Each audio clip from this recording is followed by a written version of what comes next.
It's because of the curses. We are in these curses. Our people have been suffering in the fields. We've been segregated. We've been through racism. All of this just because of the curses. Because Israel is too disobedient. And the Lord shall bring thee into Egypt again with ships, by the way whereof I spake unto thee. Thou shalt see it no more again. And there ye shall be sold unto your enemies, for bondmen and bondwomen, and no man shall buy you. In the view, which means Brother Mesa, truth teller.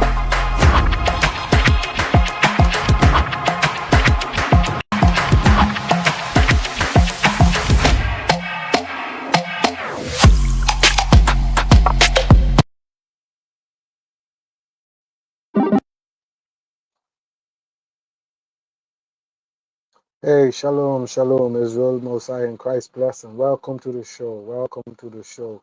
Another episode of a beautiful program entitled In the View with your boy, Brother Amir Saf. Yes, so I would like to welcome all those who are joining us for the first time here on our Facebook channel, our Facebook page.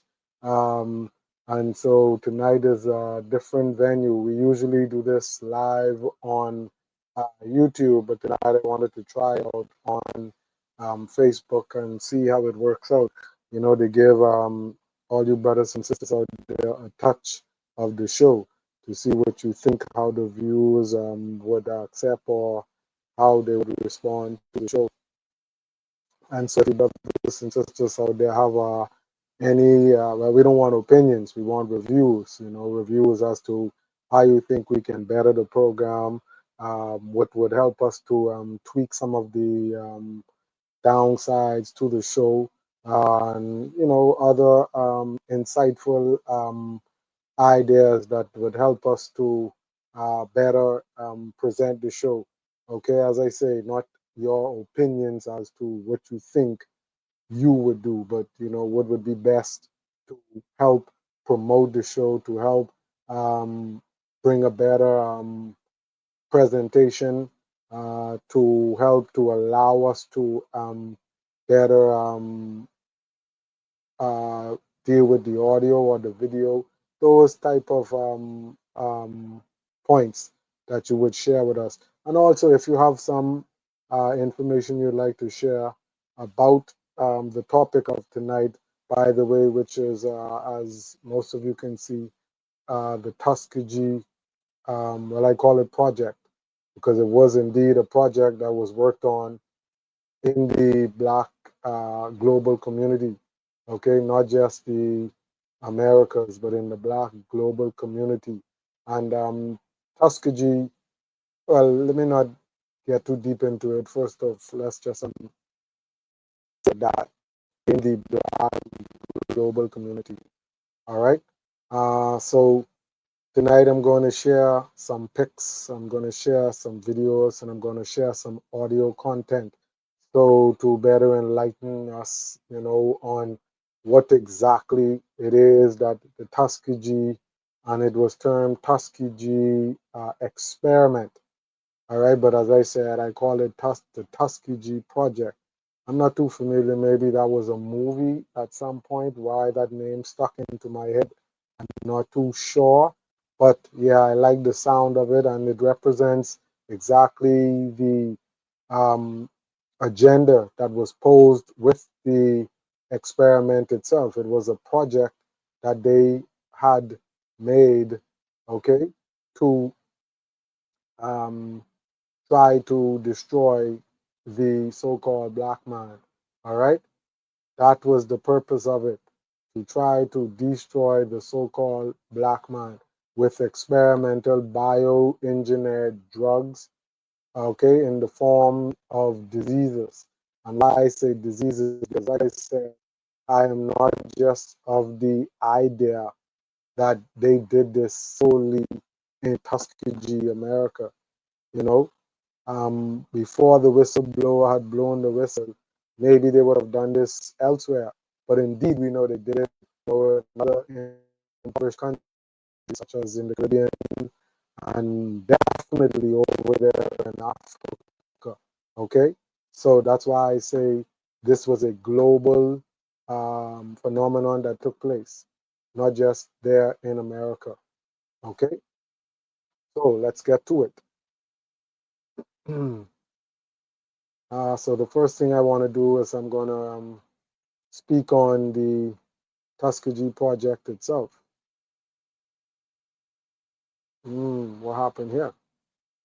Wow. Let me get here.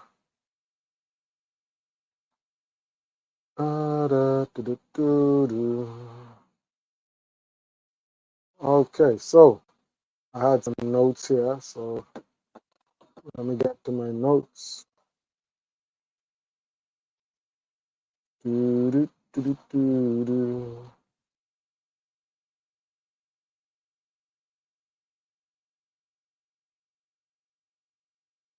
All right.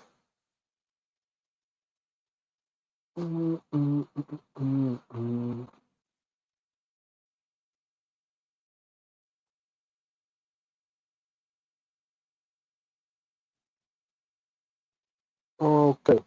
Yep. So just bear with me while I get this information together from my notes.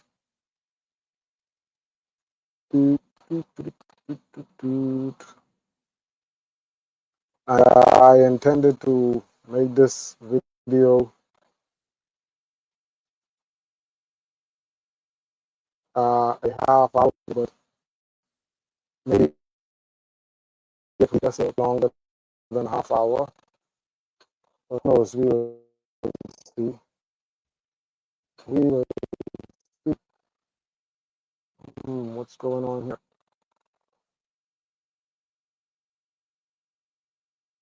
All right. Okay, so yeah, let's get the ball rolling here. So I'll give a brief synopsis of what the Tuskegee project represented. All right. So the Tuskegee study of I don't know, put some of these things that they have here. I want to reiterate it in my own view.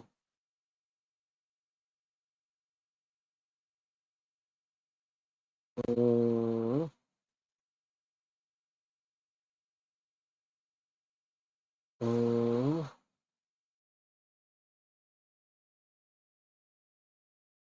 mm, mm.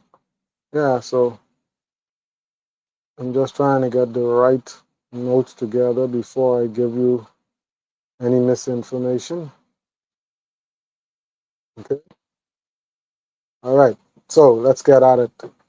So the Tuskegee experiment was the Tuskegee study of untreated syphilis in the Negro male. Okay. It says the Tuskegee study of untreated syphilis in the Negro male. All right. Referred to as the Tuskegee experiment or the Tuskegee syphilis study, was a study conducted between 1932 and 1972 by the United States Public Health Service. Okay, the United States Public Health Service. Can you imagine that? They committed this atrocity on our people. All right. And the Centers for Disease Control and Prevention.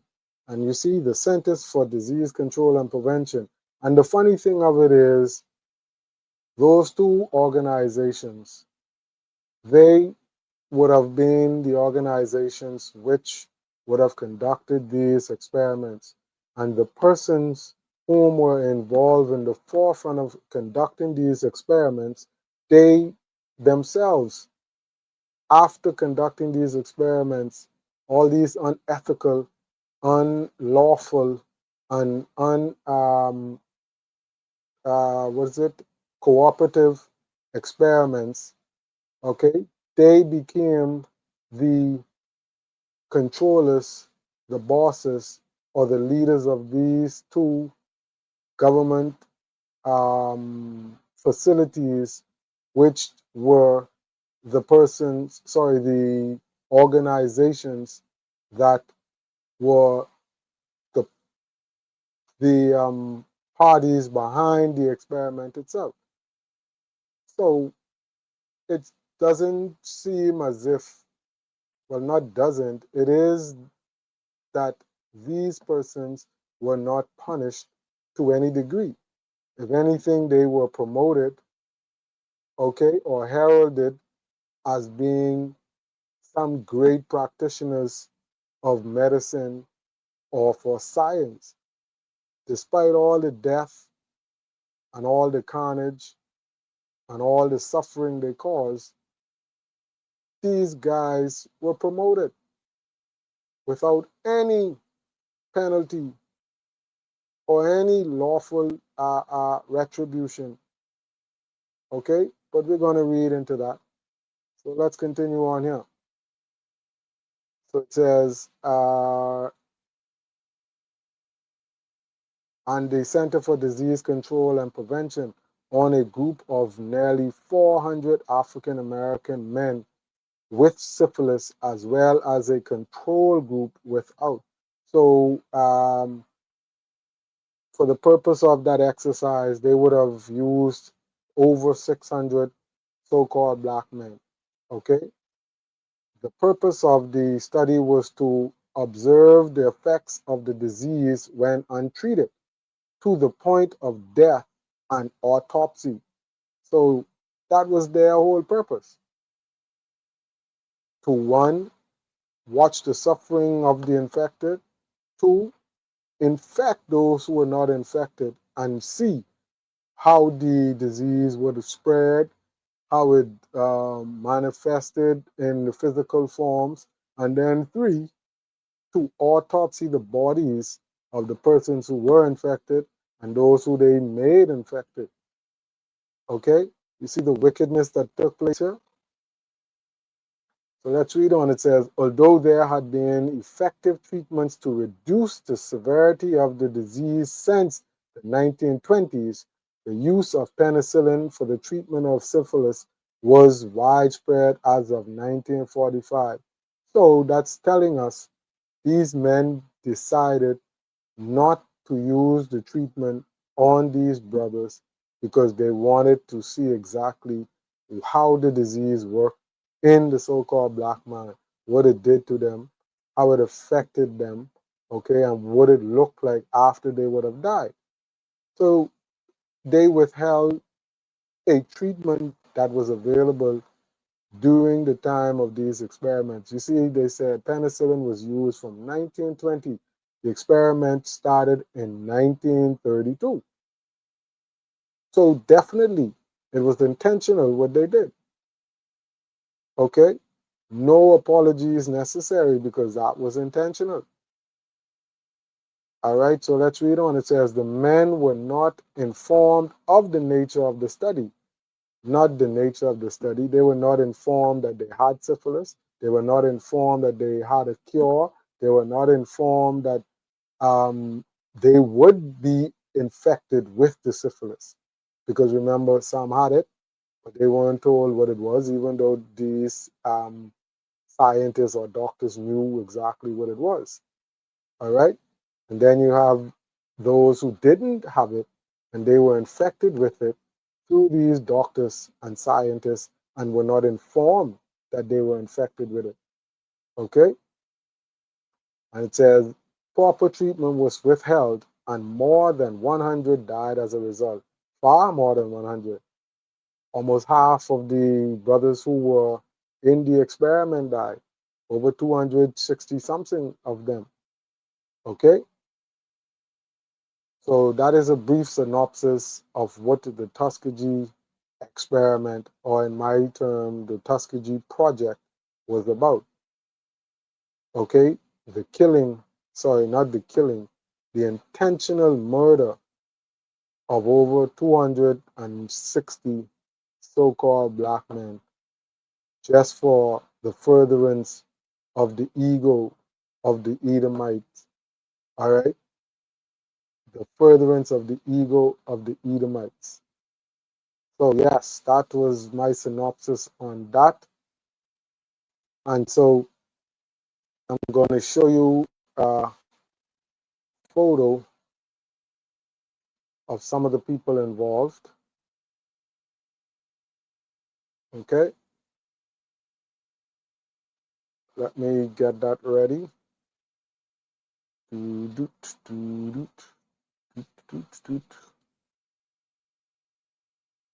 All right.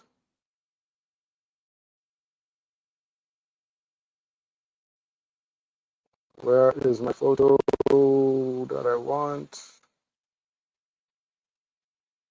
Why are you hiding from me, photo? Yeah, the wicked and complicit. And here the photo is being hidden from me because there are some workers of iniquity here who don't want the truth to be revealed, even though the truth has already been revealed and cannot be taken back, cannot be hidden. But all the same, let me show you some of these photos that I have here.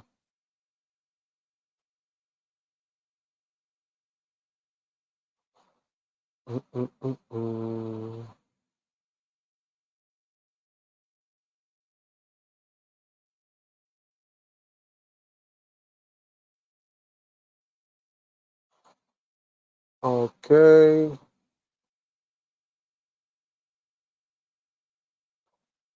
there we go. So these are some of the photos taken in the 1930s during the Tuskegee experiment. And this individual right here is one of the primary persons who would have been in the forefront, one of the doctors. Okay, that would be Dr. John R. Heffer Jr. Okay, John R. Heffer Jr. And we're going to read up on him in a bit.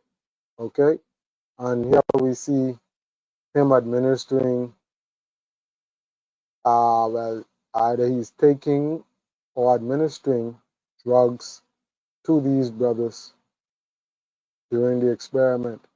Okay, here are some of the pictures. Look at this brother. He looks malnourished. All right, he looks sick. Here he is again. And look, here they are inside of the hospital where they would be speaking about the atrocities that they would be working. Here are the brothers who were a part of the experiment. Okay, I hope you can see it out there. And here we see, I guess this would be a survivor. This is President Clinton. President Clinton would have been the one in 1997 to present a formal apology to the American people on behalf of the government for the atrocity of the Tuskegee experiment that took place. Okay, that is the only thing that came out of that. No harsh reprisals, nobody indicted, no one convicted. Look at this picture of syphilis on the brother. Okay, I am trying to locate that picture that I wanted to share with you so that we can see the face of the criminals. But evidently it's being hidden from me. And this individual right here, she played a pivotal role in the gathering of the brothers who would have been used in the experiment. Okay, she was the honey that they use to attract the bees. Okay, but this is a picture of her in her old age. Let me see if I can find a picture of her in her youthful day. I want to find that picture, but for some reason they are not giving it to me. This would be her, but as you can see, her head is turned. Wow, why are they not showing me that picture that I had ready to view? I don't know where that went. Let me come out and see. Maybe I'll find it here.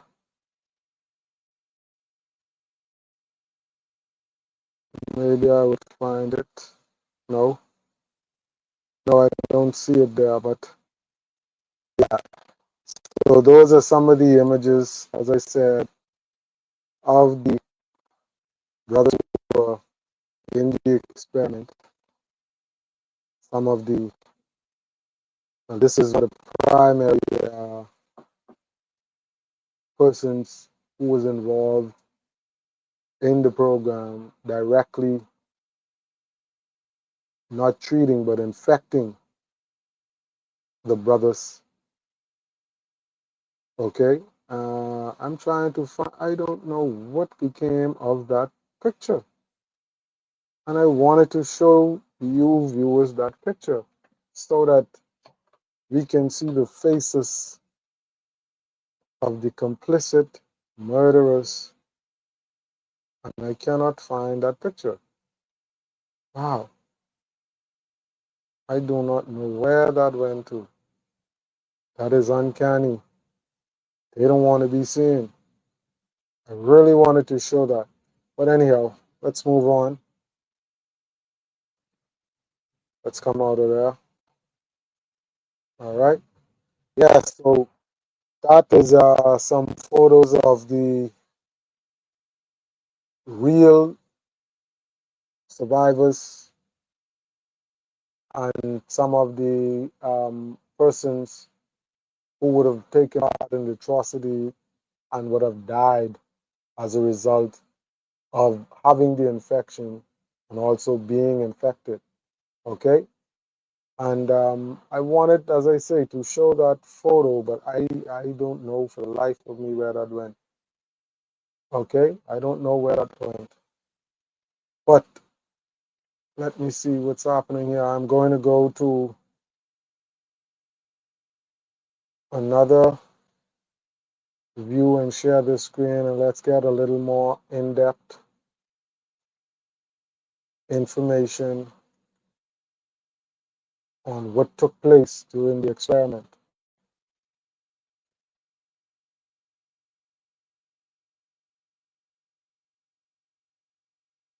Okay, here is the picture that I wanted to show. Here is the picture that I wanted to show of these demons who were responsible for the death and the maltreatment and the unrighteous that they performed on our brothers. Okay, so again, this is John Heller Jr. This one here, last one, Heller Jr. Okay, and we're going to read up on him in a minute. And this would be Nurse Eunice Rivers, okay, the demon that aided in this atrocity. And then this would be Raymond A. Vaudelaire. Raymond A. Vaudelaire. And we're going to read up on him in a minute also. So these three were in the forefront of everything that took place. Okay? Any blood that was drawn, they were the persons responsible to make any drugs that were administered, they were the persons responsible to make it happen. Anybody that was brought into the project and used in the experiment, she would have been the person to lure them in to have these wicked demons so that there was an experiment on them. Okay, so she played a part. She was complicit with the bringing in of the brothers, the administering of drugs, and the withdrawal of blood and whatever else was done. Okay, Eunice Rivers was complicit in it. Dr. Joanna Heller was complicit in it, and Raymond A. Vaudelaire was also complicit in it. All right, so let's read up on this, get some more in-depth information as to what took place. So it says the Tuskegee experiment. It says, listen to Nurse Eunice Rivers speak her truth. And we're going to listen to some of that in a minute. Interviews of the medical staff who participated in the infamous study are rare, but the woman directly involved testified in 1977. Listen to her words. Okay, so before we get to that audio video, let's read up some things that, like I said, would have taken place. So you see here the caption says Eunice Rivers is pictured here with two other government positions in an undated photo taken in Macon County, Alabama. Yeah, so that's where the Tuskegee experiment would have taken place, in Macon County, Alabama. All right, and it would have been at the Tuskegee school, I think it was, or hospital, or whatever it was. There was a Tuskegee center where they did research. All right.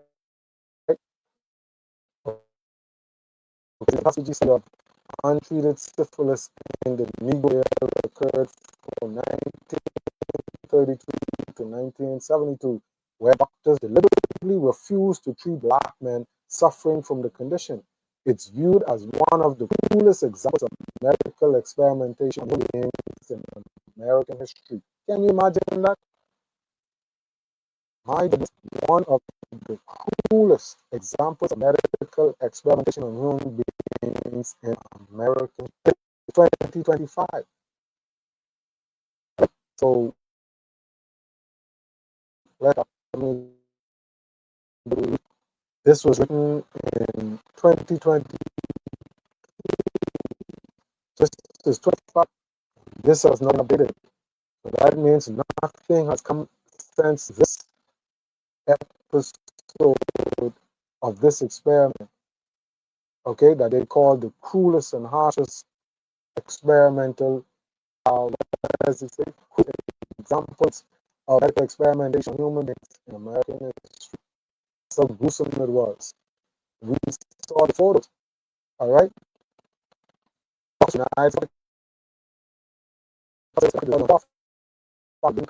Alabama, using the Tuskegee Institute as a base for the study. They also taped the medical staff at Tuskegee's John Andrews Hospital, all of whom were black and all had been trained at the Tuskegee Institute. So can you imagine that? They use our own people against us. And then they're going to say they did not know what was happening. Well, you know, it's up to you and your relevant opinion as to what you believe it was. If they knew and they were complicit, or they were duped and didn't know, but they acted in accordance. Because surely they could see what was taking place. Surely they could read, well, I hope they could read what was written. And surely they knew what was being done, what was the adverse effects of what was being done to those brothers at the time, because they were trained medical staff. Excuse me, okay?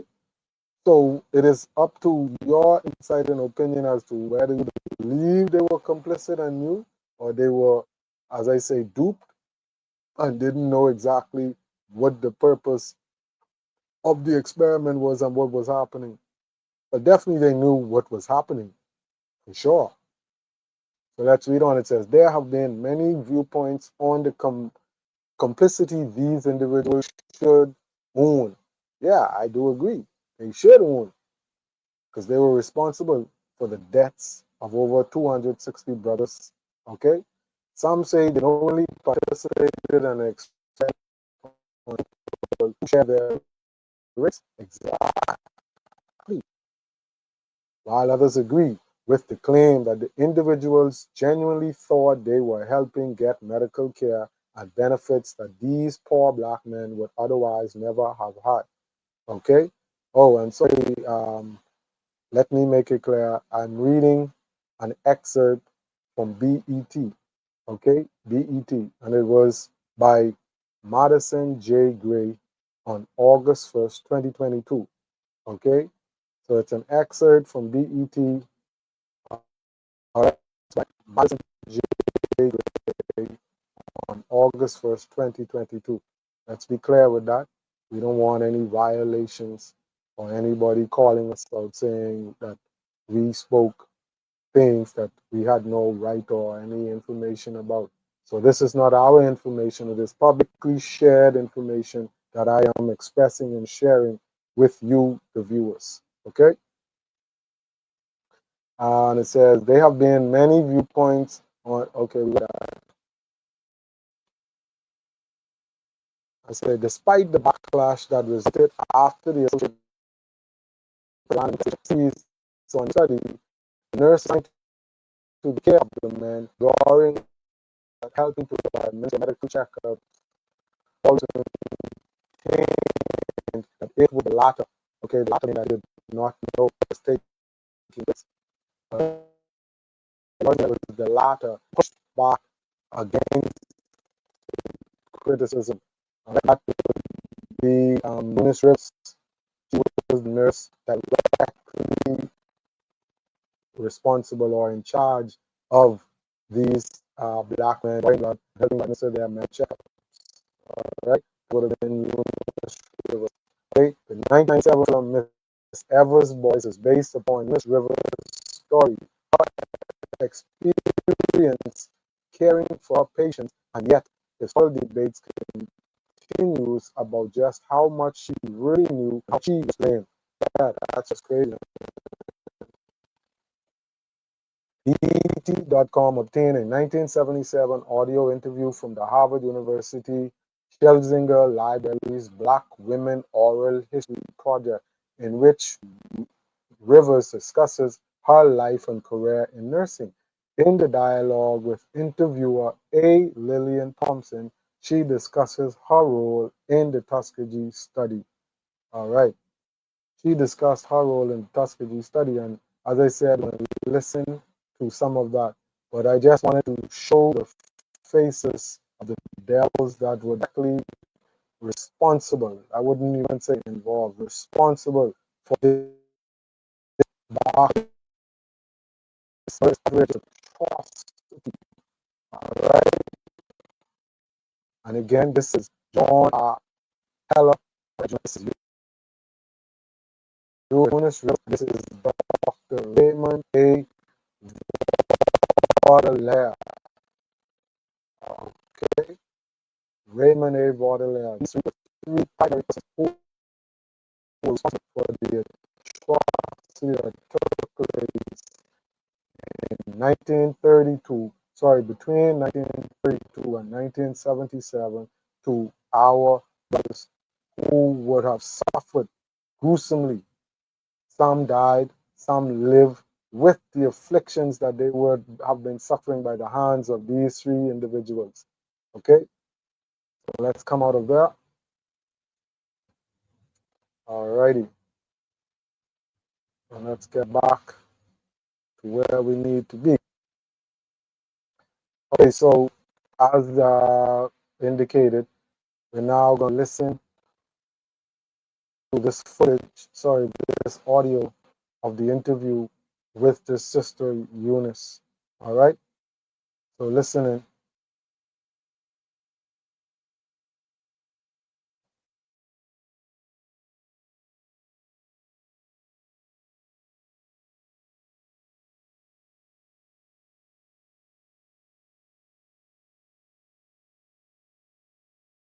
How did you get relieved? Well, really and truly, I got with this syphilitic program. It was sort of a hoodwink thing, I suppose. Not hoodwink, I don't mean it like that. But at that particular time, there were, Macon County was overrun with syphilis and gonorrhea. And in fact, the rate of syphilis in the Negro were very, very high, something like 80% or something like this. So they said that the argument, as I remember, that the white man had neurosyphilis, that was infectious of the spinal cord and his nerves and all. The Negro died with whatever this other one is. Maybe I can't remember. But anyway, the Negro had his syphilis affected his heart and liver and organs of the body, see, more so than the white man. The white man had neurosyphilis, that was syphilis of the nerves. And at that time, Macon County was overrun with syphilis. They had the highest rate of anybody in the southern county. How was this known? Were they routinely getting blood tests to how it was diagnosed? Well, I'm going to say now how I got into this and how they found it. They were making this study, and they were comparing this study with the study that was made of syphilis in Norway, I believe, some place. And they found that the white man there had neurosyphilis. Then they wanted to make a comparison. At that particular time, as I said, syphilis was rampant in Macon County.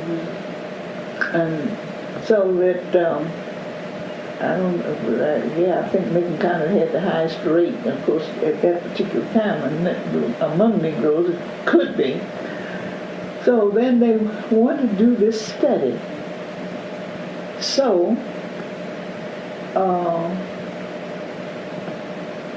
how did I get into it? I'm trying to think. But anyway, maybe I'll back up and get to it. They wanted a nurse to work with them. Mr. Campbell, no, I had did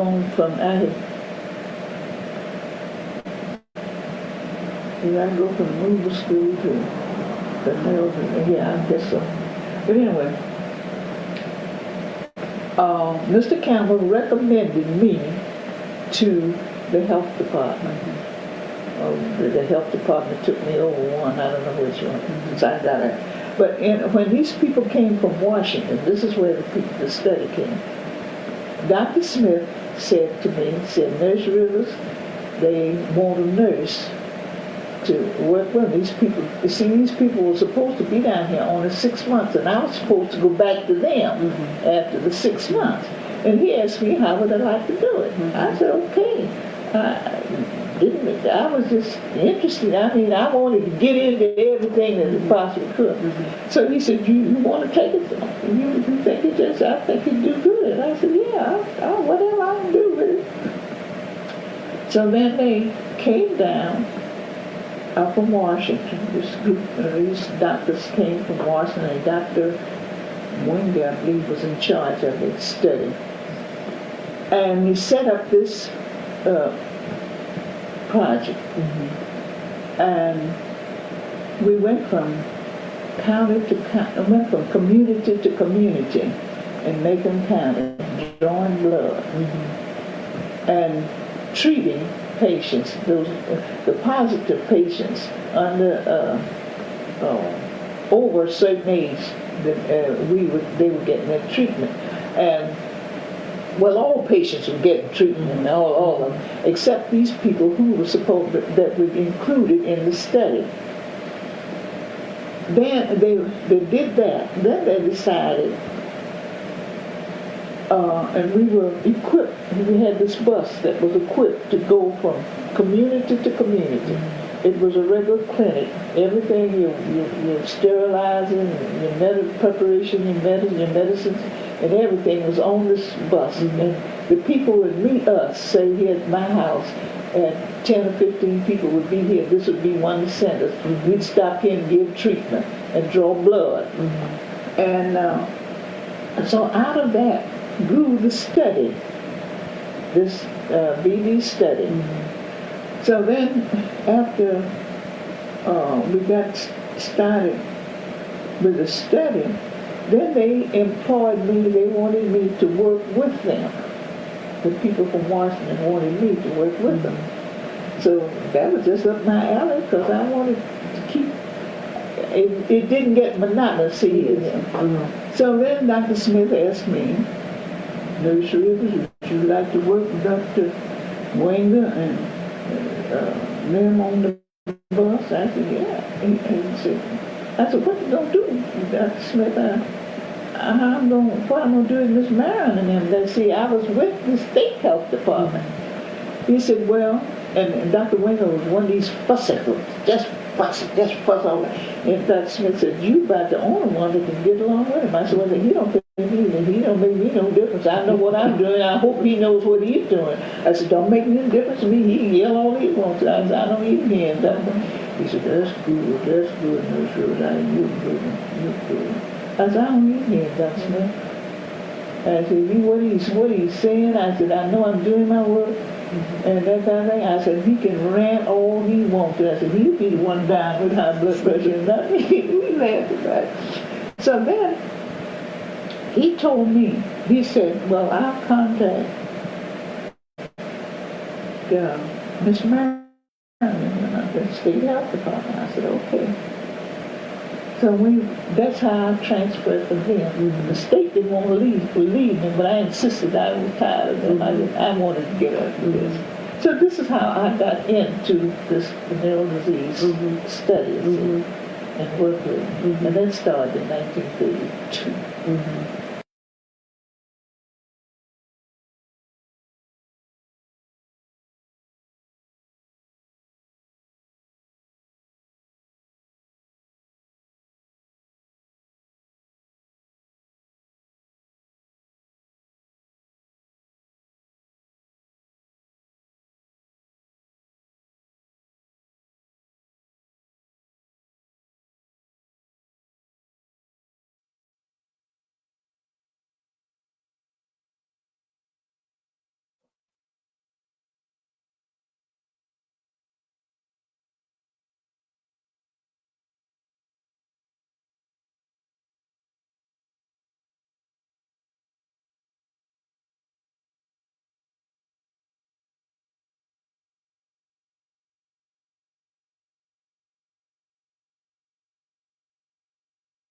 Okay, so yeah, so we heard from the horse's mouth exactly what would have taken place in the beginning.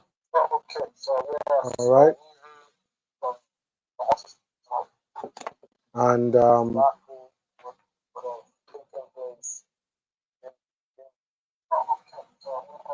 sorry, brothers and sisters, sorry about that.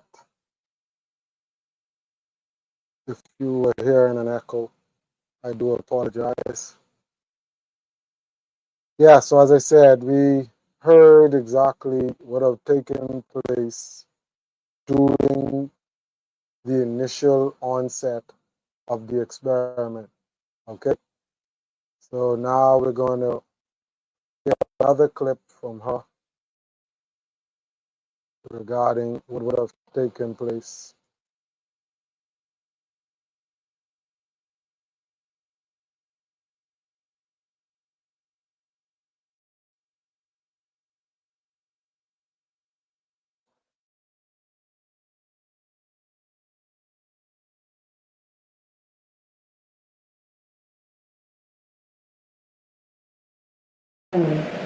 They were throughout the state. No, not throughout the state. Some of the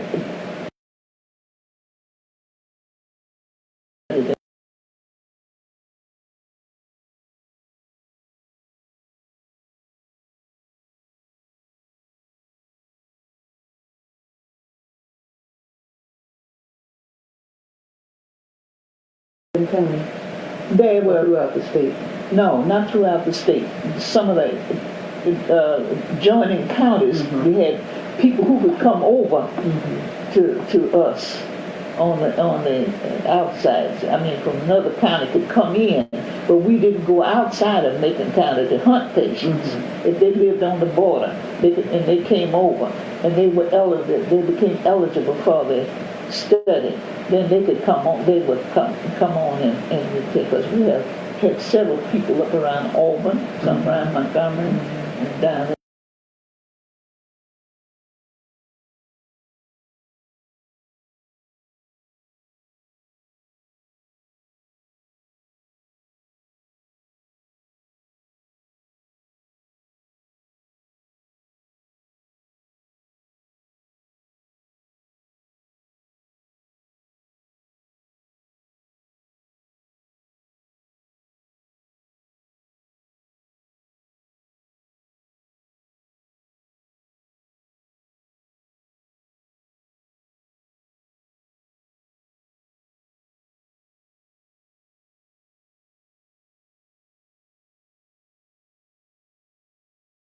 But they came to us. We didn't go to them. And so then they started out by having these people to meet us at these places where we were treating it. And after we drew their blood and the doctors got a history on, then they would decide who was who, where you went to sign. But the patients were always asked if they wanted to come on this side and go on the other side. And they never took anybody with early syphilis. And early syphilis is about 3 years, 2 years. That's considered early. After that, it was supposed to be late syphilis. You were not, what it was doing to you. You weren't transmitting it, see. And so this is how we got the study. And you tried to match the age group on both sides. And so many under 50, this kind of thing.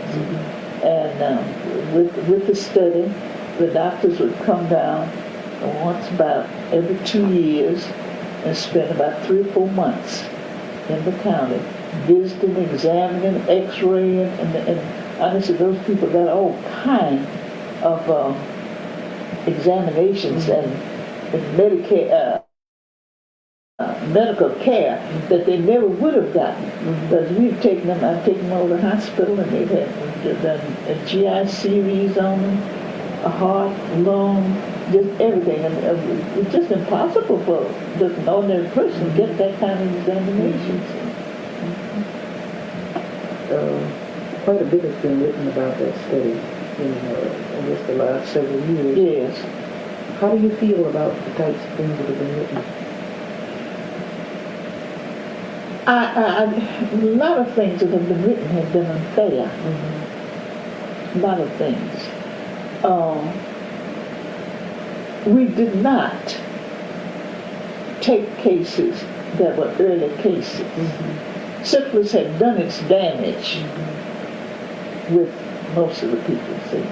And this is another thing that we found, that now they say with a white man, syphilis affects the mind and this and that, and, but the doctors themselves have said that syphilis has not been as hard. I mean, the study has proven that syphilis did not affect the Negro as it did the white man, see. And the white man always hit me, they say he had them, because the doctors used to laugh at me all the time and tell me, nurse, you better be glad you black. I said, who said that I didn't want to be? He said, because when you get syphilis, you won't have as hard a time as I will, because I'll be nutty.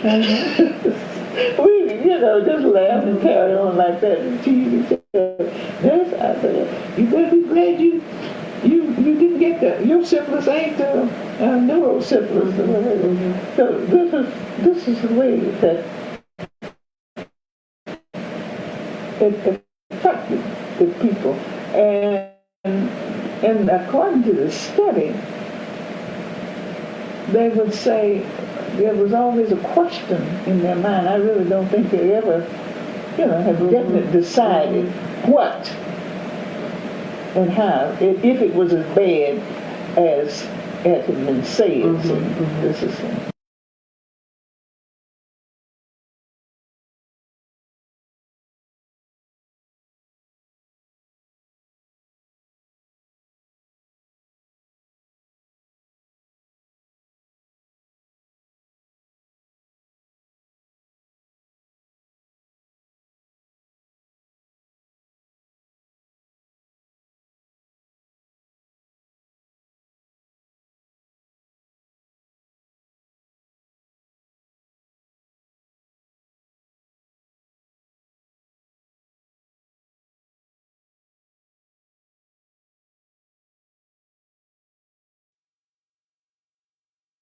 Okay, so from listening to that second clip, she had a lot of inside information, and it's hard right now. I'm leaning towards the fact that she may have had knowledge of exactly what the heck was going on. All right. I'm thinking she may have had knowledge of exactly what was going on because, as I pointed out, she used a very peculiar phrase, hunting patients. That was a quite unethical thing to say, especially knowing the severity and the dilemma as to why you're being interviewed, what happened, and your choice of words right then was hunting patients. Okay? So you're speaking in the terms as if you were actually involved in the process of finding, fooling, and deliberately infecting these brothers. But let's listen on to the last clip before we form a definitive opinion of our own as to what we think her role was in this whole thing.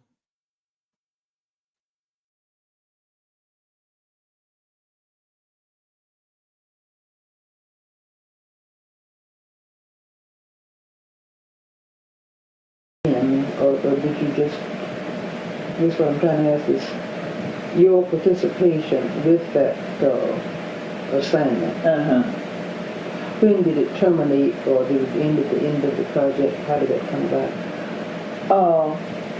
Well, it ended a couple of years ago when they started all of this Publicity. Yeah, all of that. So it lasted right up until that time? Were you still actively bringing people into the project? The doctors came down every year, not every year, but about every 2 years. To begin with, they came down once a year after they had, gone back. They would send a group of doctors down here to stay about 2 weeks, as long as they needed. And they would see the patients, and they had a little medication form. People, a lot of them at that particular time had poor appetites and poor blood. There's not enough iron in it. They furnished us with iron and that kind of thing, and tonics and everything. So that the doctors came about every 2 years. Then as the study grew and the patients grew older, they would come every year, come down and spend 2 or 3 weeks with them. And honestly, those patients got good medical care. This is the thing that always hurt me, how they criticize. Yes. So those people would come down here and they get all kinds of x-rays, cardiograms, and some of the things that I had never heard of. And this is the thing that really hurt me when they said some of the about things. the study. This about the study. Because those people had better medical care, and some of us who could afford money, to get medical care. They'd come and send them they had to take 2 patients all the way to Montgomery. Down there for them to do some cardiograms, and they had nothing up here to do. See?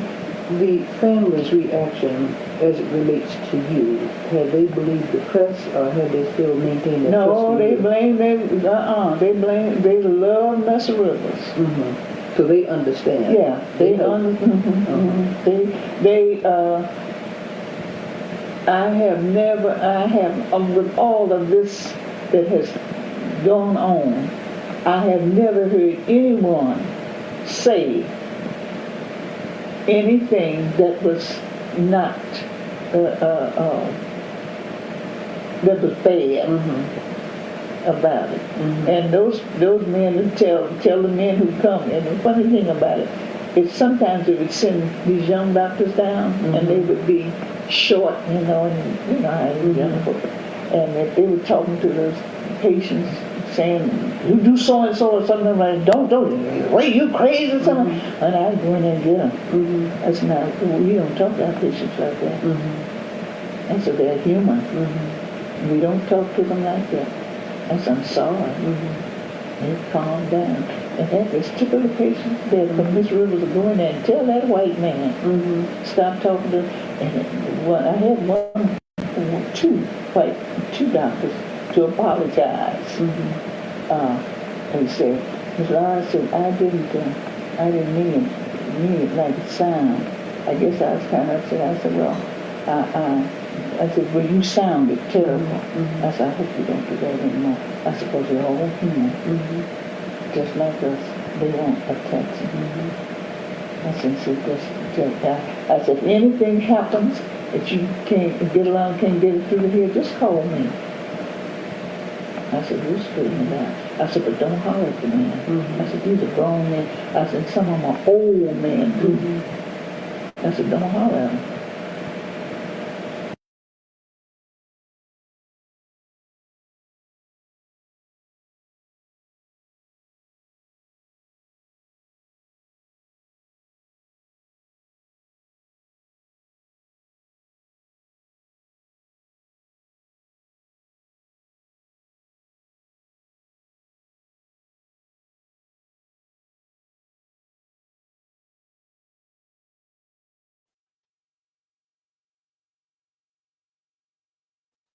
Okay, so here we heard her opinion or her side of what took place during the Tuskegee experiment or project, as I like to call it. All right, so we know, in fact, that they coerced brothers into this experiment illegally, all right, and without their consent, experimented upon them when they in fact knew what was wrong with the brothers, and they coerced healthy black brothers and infected them, knowing what would happen to them. Okay, and during all of this time, 40 years, as a matter of fact, this thing went on unchecked. Okay, and within 40 years, they would have seen the effects of what was happening to these brothers as they suffered, as these diseases took control of their bodies, as they mutated, as they screamed in agony, as they bled out. Okay, knowing they had the cure, which was the penicillin, which was available from 1922 and known to be an antidote or a cure for the then known syphilis disease. And they decided among themselves not to give these brothers treatment. They wanted them to suffer. They wanted them to die so they can see the visual effects of what was taking place to the so-called black man. Okay? Mind you, as you can see and as you heard and as you know, They did not use not one white man, not one so-called white man. Because, as I said, their purpose with this study was intentional. Not only did they want to inflict pain and suffering on as many black brothers as they could, but they wanted to find out what were the effects of the disease, how to manipulate it for their control, how to mass produce certain effects from the disease, and maybe how to find a stronger control method other than the penicillin, because we know that penicillin was patented. Okay, so I guess they were trying to find another, like I say, control method that they can patent to use, and how better to do it than use it on monkeys, people without souls, poor, neglected, unloved as far as they're concerned, people who nobody cared about. And they came in the guise of their father, Satan the devil, all right, with wickedness, subtlety, and deceit to work their evil devices upon those brothers to get a result that was desirable and favorable to them. 40 years. Can you imagine that? And nobody said a word, nobody did nothing. And these were government agencies, and not the agencies weren't held responsible, the individuals weren't held responsible, and the only person that received backlash, directly in the public forum would have been Eunice Evers. Okay? And that's despicable, that's deplorable. How could something like that happen in the United States of America and nobody was held accountable? Because as I said, these doctors, those two preeminent doctors, went on to have illustrious careers. Let's look at their careers. Let me share my screen so that you can see what I'm talking about with those two doctors I pointed out from that photo earlier that we saw with Eunice. Okay, this is Raymond A. Vondeleur, or whatever that demon's name is. All right, here he is, Raymond A. Vondeleur, correct. He would have been the one in the blue shirt, that turquoise blue shirt without the glasses. All right, so it says Raymond Aloysius Vondeleur was born in 1897, lived in 1973. Was the director of the Centers for Disease Control and Prevention from 1947 to 1951. So you see, the Tuskegee project started in 1932 and ended in 1977, I think it was. Okay? And so during that time, he participated in this experiment. And look at his role. He was the director of the Centers for Disease Control and Prevention. All right. He was also the on-site director of the Tuskegee experiment. All right. See, there he is right there. Okay. From its start until 1943. So in 1943, I guess he would have left. All right. During his time as director, he deceitfully insinuated that diagnostic and painful lumbar punctures were necessary treatment. Wow. You see that? He deceitfully insinuated that diagnostic and painful lumbar punctures for necessary treatment. My Lord, can you imagine how our people suffered? He also directed plans to continue the experiment until each subject could be brought to autopsy.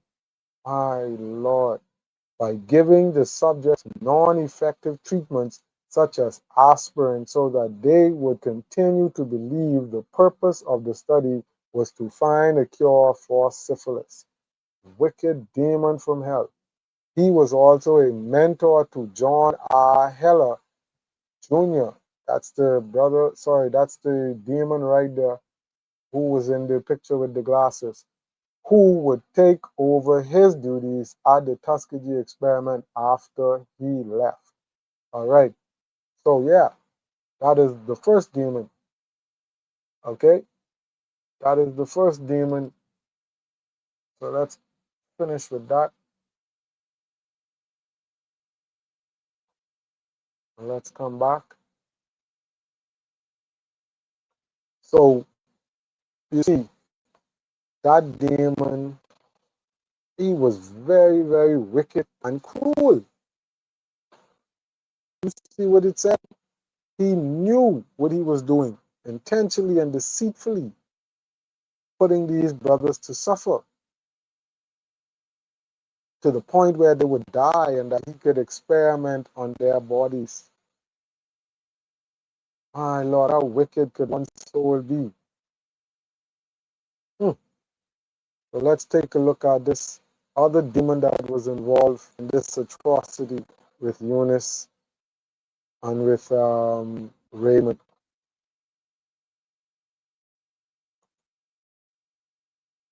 All right. Trying to share my screen again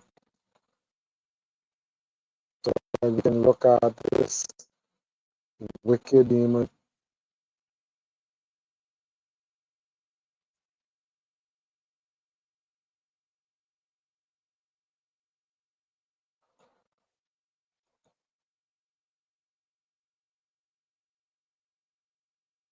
There he is, John R. Heller Jr. Okay, he would have been the demon in glasses in the photo with Eunice and with Raymond. All right, John Roderick Ward Heller, February 1905 to May 4th, 1989, was an American physician. From 1943 to 1948, he was director of the narrow disease section of the United States Public Health Service. You see? United States Public Health Service. The other one was the director for the Centers of Disease Control, I think it was. He then became the director of the National Cancer Institute, you see? And then president, chief executive officer of the Memorial Sloan Kettering Cancer Center in New York City. All right? So all of this promotion and validation took place after he would have taken part in the Tuskegee experiment. Okay? All of this uplifting and advancement, no reprisal, no punishment, nothing. They walked away scot free.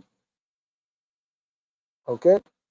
Says Dr. Heller is best known for having been the assistant in charge of on-site medical operations in the Tuskegee syphilis study. All right? A longitudinal clinical examination by that PHS. PHS would be the Public Health Service of untreated syphilis in the U.S. African American males.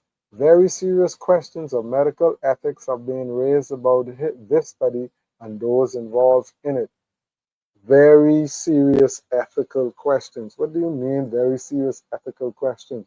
When the proof is at hand of what took place, when evidence was presented as to what happened, when there were bodies that dropped like flies from being intentionally infected just to get the results of what would happen if syphilis were to take over. Okay? You're saying medical ethics, questionable medical ethics? What foolishness and garbage is that? So the Tuskegee syphilis study, a native of the U.S. South, Heller was born in South Carolina. He was directly descended on both his father's and his mother's side from soldiers who had fought for the Confederate. We don't need to hear all that foolishness. Okay? So yeah, he was one of the persons complicit within that atrocity that took place and destroyed not the lives, but the physical bodies of our brothers who would have died because of the wickedness that was done to them, not only by these two so-called white demons, but also with the assistance of that sister Eunice. Eunice Evers played a part in this whole debacle, this whole atrocity. Okay? So that was a synopsis of the Tuskegee experiment that took place in Macon, Alabama, between the years of 1932 and 1977, where there would have been over 600 known black men that were infected, and where over some 260 of them would have succumbed to the intentional, okay, infliction of syphilis to not only those who already had the disease, but to those who were healthy and infected with it intentionally. So I don't see how nobody was held accountable for this. I don't see how not one of those two doctors were not punished. In fact, I can't understand how they were awarded, how they were elevated, how they were promoted. So it speaks to the culture and the mindset of America, not only then, but even right now. Because every day we see where reprisals are being brought against anything that was done 50, 60, 30, 20, even 100 years ago. But to this day, nobody has been held responsible for what took place in those two government agencies directed by those evil, wicked, demon, so-called white men, and fostered by that sister who either knew what she was doing or was so in love with the so-called white man that she was so easily duped into helping them carry out their wicked plans. Because as I said, they were trained medical personnel. They could see what was happening. They knew what was happening. And whether they had intention of helping, but they had intention of keeping it going because they assisted knowing what was happening. So for me, in my view, in my opinion, all of them were complicit. They knew exactly what was going on. And to this very time in 2022, when she gave that interview, she still refuted after hearing, knowing what took place, still refuted that she knew what was actually happening. And when she used words like hunting patients, what do you mean hunting patients? You said these people got health care, they came for it. But yet you said you guys were hunting patients. Those innocent brothers, they were just looking for relief, a way out, a cure, help, which you guys were promising them. And after you would have found those ones who you infected, they were suffering you when, and you got more, and even healthy ones, because you knew these brothers were healthy and they didn't have the disease, but yet you still infected them, you Nurse Evers. So that innocent ploy that you're putting up, that's a lie. I feel you knew exactly what was taking place. And God help you, because when your judgment comes, you are going to be found guilty unless you repent and ask forgiveness of the Most High for what you did. You played a great part, a pivotal role in the deaths of over 260 of our brothers, known. Okay? So with that, brothers and sisters, I say Shalom, Most High in Christ bless. Thank you for joining into the show, for those who did join in. And all praises to the Most High for those who will be viewing at a later date. Okay, so you enjoy the rest of your night. Shalom.